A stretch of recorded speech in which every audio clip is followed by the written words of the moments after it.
Believe it or not, a grinder can make or break your coffee routine. You can spend thousands on a fancy machine, but pair it with a bad grinder and it's gonna suck. But finding the right grinder isn't as easy as it sounds. It's gotta look good, sound good, and obviously make good espresso, all within your budget. Well, you're in luck because today we're looking at 3 amazing grinders, the DF64, the Eureka Oro Mignon, and the Niche Zero, to hopefully find the one that would work best for you. Before we get into the review, it's important to note that I recommend doing RDT when using any of these grinders. By incorporating just a bit of water onto the beans before grinding, you'll see a dramatic decrease in grinder static, and it'll help minimize grinder retention.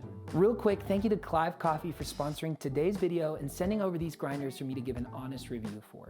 All right, let's talk aesthetics, because for me, buying the right gear means it's gotta match the overall aesthetic. I mean, you never know when Architectural Digest gonna be walking in the door, so in my opinion, the DF64, which comes in either black or white, is more that modern or contemporary style. The Eureka Oro Mignon, which comes in black, white, or chrome with gold engraved accents, a steel dosing cup, and wooden hopper lid, has that modern aesthetic while also fitting in the traditional style looking home. Lastly, the Niche, with its either black or white aluminum body and oak trim accents, really shines in those boho spaces, but can also lean contemporary.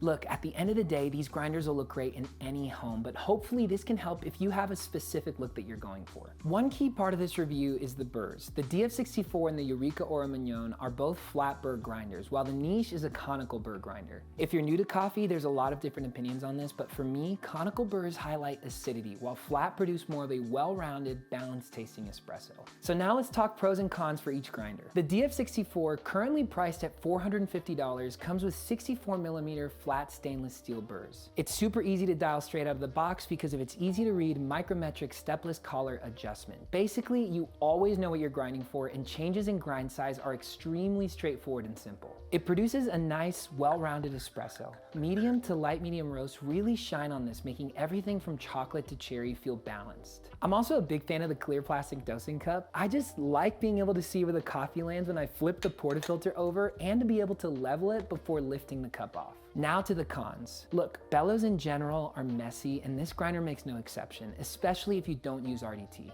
There's this high-pitched tone when using the grinder that really annoys me. I always preemptively cringe because I know what's coming, but I don't know, this might just be me. Here's an example. The hopper is really slim, which makes me feel like I could easily make a mess while I'm dumping beans into it. And lastly, this is honestly a small thing, but I think that the button at the bottom is just inconvenient placement.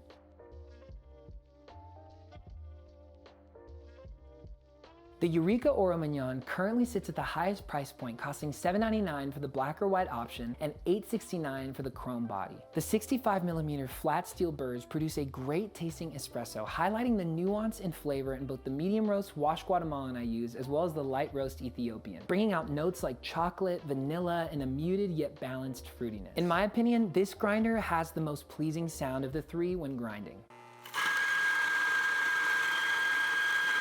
Let me know what you think in the comments. I like the width of the hopper and the fact that you can choose to use it with or without the bellows attachment. The grinder adjustment dial is really satisfying to use and makes for a quick dial-in process once you're in range, which actually leads to my cons. Straight out of the box, I had a really tough time figuring out where my espresso range was. It's just not as clear cut as some of the other ones. But here are 3 options I have for you if you buy this grinder. Option number 1, if you're looking for that 1-2 punch and you buy an espresso machine and grinder through Clive, they will actually dial in the grinder for a whopping $0. That's right, free, nada, zilch. That's a way to say 0, right? Option number 2, if you just buy a grinder, you can pay $50 for them to dial it in for you. That way, when you get it, you can get straight to pulling shots. Option number 3, the do-it-yourself method. If no coffee comes out with your first dose, the burrs are probably too close together. So try turning the dial 1 to 2 full rotations coarser, and this should get you within espresso range. My last little pet peeve is that this grinder doesn't sit firmly on the counter, which I notice most while flipping it on or off. The Niche Zero, which can only be bought from their UK website, kind of a con in itself if you're buying from the US, because you gotta pay this much for shipping. It currently sits at €4.99, around $5.30 USD. The The 63mm steel conical burrs produce a bright, more acidity-forward espresso. Great if you love those lemon and orange, bright strawberry and apple tasting notes. This isn't all you taste, but it's definitely at the forefront. The infinite grind dial makes it easy to see what brew method you're grinding for, although I'm not gonna lie, I didn't realize that I could spin past the guide and just continually rotate to get a coarser grind. For literally years, I thought to myself, man, this grinder doesn't really get super coarse, but it does, so don't make my mistake. The niche is the only one of these to feature a retractable cord, which is especially handy for cable management. With this grinder, what you see is what you get. It's quiet and it's clean, even without RDT. For cons, it's important to know that there are no extra attachments available for this grinder directly through niche. While the other grinders have portafilter holder and bellow options, for this grinder, you'd have to find it through another provider. Lastly, to me, this grinder feels a little cheap. The plastic lid at the top and the aluminum body doesn't give it a premium feel. Again, that might not be important to everyone, but it's good to be aware of. You might be thinking, dude, awesome, but I still don't know what I want, okay? I'm not a great decision maker. How about you tell me what you want? So here's the absolute truth. For me, the difference came down to whether I wanted espresso from the flat or conical burrs, and my choice is the flat burrs. Personally, I like the balanced espresso profile more than the bright acidity forward ones. Combine that with aesthetics and usability, and my personal favorite is the Eureka Oro Mignon. I hope you guys enjoyed this video and that you learned something that might help you make a more informed decision when buying your next grinder. I love you guys. I'm so thankful for this community, and I will see you in the next one. Peace. Ba-da-ba.